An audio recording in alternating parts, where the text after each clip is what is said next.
Jadi di cerita ini makin lama dunia nyata sama dunia gamenya makin ngeblur ya. Kedua dunia itu kayak bersatu gitu. Jadi makin aneh sih. Kayak contohnya si Yoshio nerima paket dari penduduk desa dunia game itu.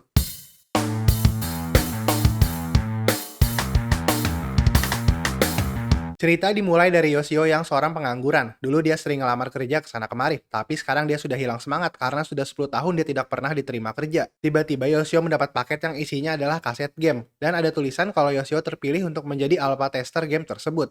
Itu adalah game di mana Yoshio harus ngebimbing para penduduk desa biar bisa tetap hidup. Yoshio pun dilarang ngasih tahu game itu ke orang lain. Dan kalau misalnya penduduk desanya mati semua, Yoshio nggak bisa main lagi. Yoshio nyoba nyari nama developer game itu di internet, tapi nggak ketemu. Karena dia takut itu adalah virus, jadi dia nyoba di komputer lamanya. Yoshio pun mulai main dan dia langsung kaget karena grafiknya sangat realistis. Di game itu, seorang lelaki sedang mengendarai kereta kuda sambil dikejar sama monster. Ada 4 orang di dalam situ. Seorang wanita terus berdoa ke dewa takdir.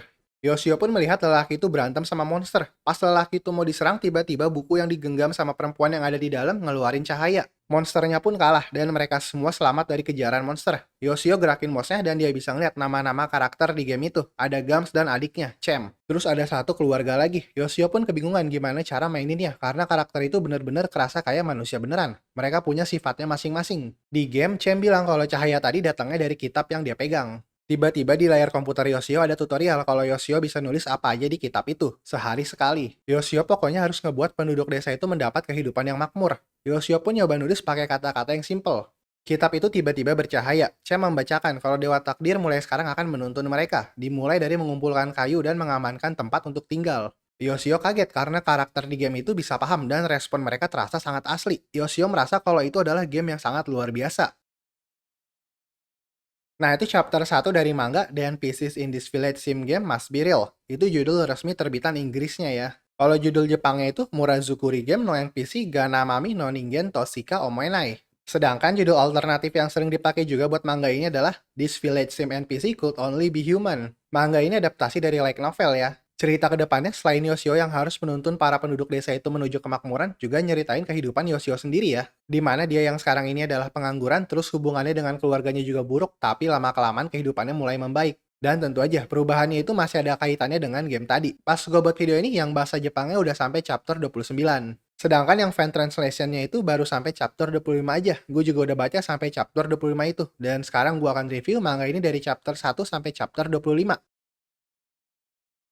Mungkin kalian harus tahu dulu ya, kalau dunia game itu jadi semacam paralel sama kehidupannya Yoshio. Jadi contohnya, sewaktu Yoshio ada masalah sama ayahnya, dia ngelihat karakter anak kecil di game itu, namanya Carol, juga punya masalah sama ayahnya. Tapi masalah itu berhasil diselesain sama Carol dan ayahnya. Yoshio yang ngeliat itu pun jadinya juga muncul hasrat kalau dia juga mau memperbaiki hubungannya dengan ayahnya dan keluarganya yang lain. Gua sih suka banget kehidupan di dunia game itu dibuat paralel sama kehidupannya Yoshio. Jadi ceritanya simpel tapi jelas mau nyeritain apa. Terus kita yang baca juga nungguin ya, dampak positif apa lagi nih yang bakal diterima sama Yoshio sehabis main game itu. Soalnya bacanya puas gitu, pas kita ngelihat perkembangan Yoshio yang tadinya bisa dibilang orang yang gagal, tapi lama-kelamaan kehidupannya mulai berubah, dan berubahnya juga bertahap. Jadi rasanya perubahan Yoshio itu pelan tapi pasti. Makanya dari karakternya gue suka sih, Yoshio-nya bener-bener dikulik dari semua sisi ya. Dari masalah pekerjaan, terus hubungannya dengan orang tuanya, dan juga masalah percintaannya. Untuk karakter lainnya gue bisa bilang semuanya bagus-bagus. Dari keluarganya Yoshio, mereka semua punya sifatnya masing-masing, tapi kita cuma ngelihat mereka dari sudut pandangnya si Yoshio. Jadi semakin Yoshio berubah, kita yang baca juga mulai ngelihat sifat asli anggota keluarganya Yoshio.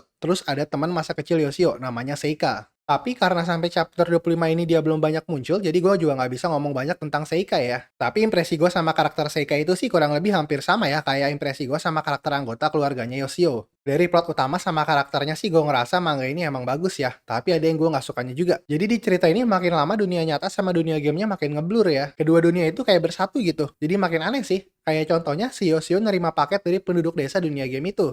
Apalagi dari awal munculnya game itu kan emang masih jadi misteri ya. Jadinya pas hal-hal yang di dunia game itu muncul di dunia nyata rasanya janggal aja gitu. Tapi gua rasa sih mungkin di akhir-akhir bakal ada twist tentang keberadaan dunia game itu. Apa itu sebenarnya ada di dunia manusia atau gimana gue juga nggak tahu. Pokoknya buat sekarang itu masih kerasa janggal ya. Terus yang gue nggak sukanya juga pengarangnya banyak masukin hal-hal yang nggak penting di ceritanya. Jadi kadang bacanya agak bosen ya. Terus ya gue nggak suka juga pas Yoshio lagi main dan dia ngomong sendiri. Jadi rasanya kayak si Yoshio lagi ngejelasin ke pembaca gitu apa yang mau dia lakukan. Jadi Yoshio-nya kelihatan aneh, apa-apa diomongin, dan kita yang baca kayaknya bodoh banget gitu, dikit-dikit dikasih dialog si Yoshio mau ngapain.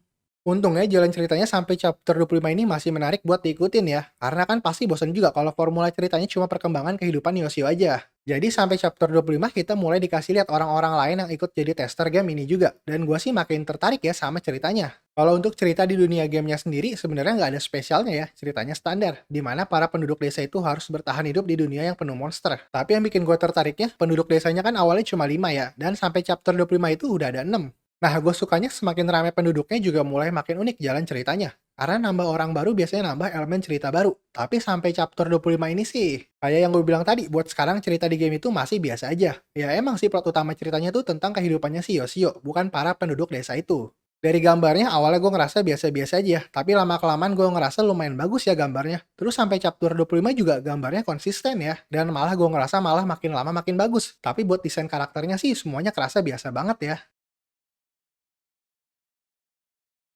Kalau yang fisiknya udah ada sampai 5 volume ya yang bahasa Jepang ya. Sedangkan untuk yang bahasa Inggrisnya baru ada 3 volume aja. Dan volume 4 akan terbit bulan Juni 2023. Kalau yang terbitan bahasa Indonesia sih belum ada ya. Semoga aja kedepannya ada ya. Tapi kalau kalian mau beli yang versi Inggrisnya, kalian bisa lewat Tokped ya. Ada toko yang jual di Tokped, namanya ini toko buku. Gue pernah beli di situ, tapi waktu itu gue belinya bukan manga ini. Tapi pas gue ngecek, dia juga jual manga ini. Jadi kalau kalian mau, kalian bisa beli di situ. Gue taruh linknya di deskripsi. Kalau yang versi digital, gue sih bacanya fan translationnya di Mangadex ya, tapi di situ adanya yang bahasa Inggris aja. Kalau untuk yang bahasa Indonesia, udah ada yang terjemahin ya, walaupun belum diterjemahin semua. Gue taruh linknya di deskripsi. Ngelihat perkembangan Yoshio yang tadinya seorang yang gagal, tapi perlahan-lahan dia memperbaiki hidupnya itu rasanya puas banget ya. Walaupun sayang juga ya banyak elemen cerita yang nggak penting ikut-ikut dimasukin juga. Jadi kadang agak sedikit bosan ya bacanya. Tapi secara keseluruhan sih gue bilang manga ini bagus ya, karena gue suka sih sama konsep kehidupan dunia game yang bisa berdampak ke kehidupan nyata. Terus plot ceritanya juga sampai chapter 25 masih menarik juga ya. Jadi ini cerita yang simple, awal dan akhirnya jelas bakal kayak gimana, tapi tetap seru buat diikutin. Segitu aja review dari gue untuk manga dan Pieces in this Village Sim Game Must Be Real. Semoga kalian suka ya sama videonya. Kalau suka bisa di like dan subscribe. Kalau nggak suka bisa di dislike. Oke, terima kasih udah menonton. Sampai ketemu di video berikutnya. Bye-bye.